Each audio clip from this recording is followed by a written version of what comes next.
بسم اللہ الرحمن الرحیم۔ السلام علیکم ورحمۃ اللہ وبرکاتہ۔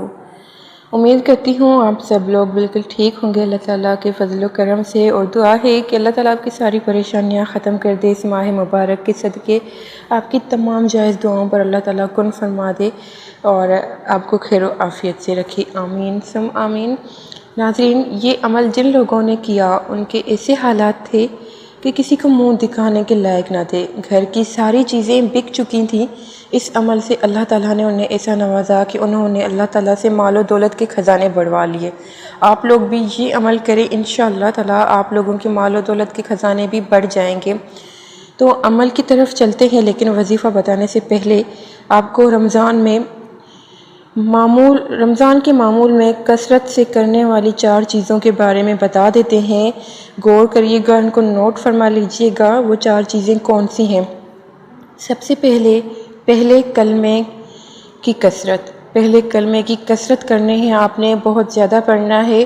دوسرے نمبر پر آ جاتا ہے استغفار، آپ نے استغفار بہت زیادہ کرنا ہے، استغفار کی کثرت کرنی ہے۔ تیسرے نمبر پر ہے جنت کی طلب، آپ نے اللہ تعالیٰ سے جنت کی طلب کرنی ہے۔ روایت میں ہے کہ جو بندہ 3 بار کہتا ہے کہ یا اللہ مجھے جنت دے، مجھے جنت دے، مجھے جنت دے، تو جنت کہتی ہے کہ یا اللہ اس بندے کو میرے لیے ضرور وقف کرنا اور اس بندے کو جنت ضرور دینا۔ اور جو چوتھی چیز ہے جہنم سے نجات، جو بندہ 3 بار جہنم سے نجات مانگتا ہے اللہ تعالیٰ سے، یا جہنم سے پناہ مانگتا ہے، تو جہنم خود اللہ تعالیٰ سے کہتی ہے کہ یا اللہ اس بندے کو مجھ سے بچانا اور اس کو مجھ میں نہ ڈالنا۔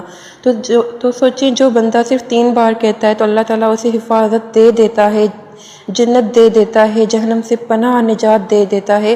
تو سوچیں اگر آپ کثرت کریں گے تو کیا ہی فائدے ہوں گے۔ اللہ تعالیٰ ماہ رمضان میں آپ کی کوئی بھی دعا، کوئی بھی آپ کی گزارش کبھی بھی رد نہیں کر سکتے۔ اب ہم عمل کی طرف چلتے ہیں۔ عمل کچھ یوں ہے کہ اول آخر 3، 7 یا 11 مرتبہ آپ نے درود شریف پڑھ لینا ہے، درود ابراہیمی، اور درمیان میں آپ نے 313 مرتبہ سورہ کوثر پڑھنی ہے۔ یاد رکھیں یہ وظیفہ آپ نے رمضان کے پہلے عشرے میں کسی بھی روزے کے دن، کسی بھی دن آپ یہ کر سکتے ہیں، لیکن آپ نے 313 مرتبہ یہ وظیفہ جو ہم آپ کو بتا رہے ہیں آپ نے رمضان کے پہلے عشرے میں ضرور کر لینا ہے۔ پہلا عشرہ ختم ہونے سے پہلے اس وظیفے کو کر لیں۔ تو اول آخر 3، 7، 5 یا 11 مرتبہ آپ نے درود شریف پڑھنا ہے، درود ابراہیمی، اور درمیان میں آپ نے 313 مرتبہ سورہ کوثر پڑھنی ہے اور دعا کرنی ہے۔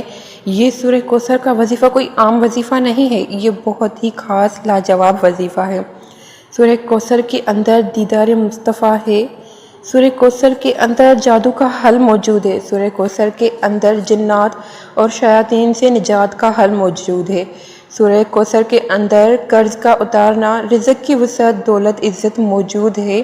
اس لیے آپ لوگوں سے گزارش ہے کہ رمضان کا پہلا عشرہ گزرنے سے پہلے یہ عمل کر لیں۔ جن لوگوں نے یہ عمل کیا ہے اللہ تعالیٰ نے دیکھتے ہی ان لوگوں کے لیے اپنے خزانوں کے دروازے کھول دیے ہیں۔ تو اس عمل کو ضرور کریے گا، اور کون اس عمل کو کرے گا کمنٹ سیکشن میں ہمیں ضرور بتائیے گا۔ جزاک اللہ۔ یہ وظیفہ بہت ہی زیادہ مجرب ہے، رمضان کے پہلے عشرے گزرنے سے پہلے اس کو ضرور کر لیں، وقت نکالیں اور اللہ تعالیٰ سے اپنے لیے رزق، عزت، دولت کے خزانے بڑھوا لیں۔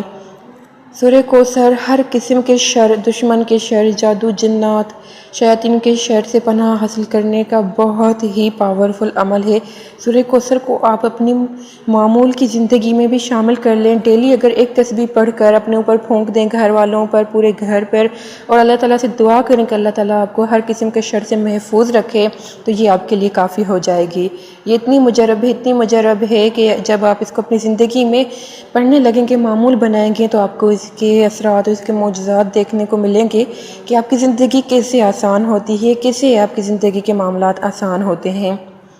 تو امید کرتی ہوں آپ لوگوں کو یہ وظیفہ بہت پسند آیا ہوگا، تو ہماری حوصلہ افزائی کرنے کے لیے اور اتنے پیارے، اتنے مجرب وظیفے کے لیے ویڈیو کو لائک ضرور کریے گا، اور چینل کو سبسکرائب، ساتھ بیل آئیکن پر پریس بھی ضرور کریے گا۔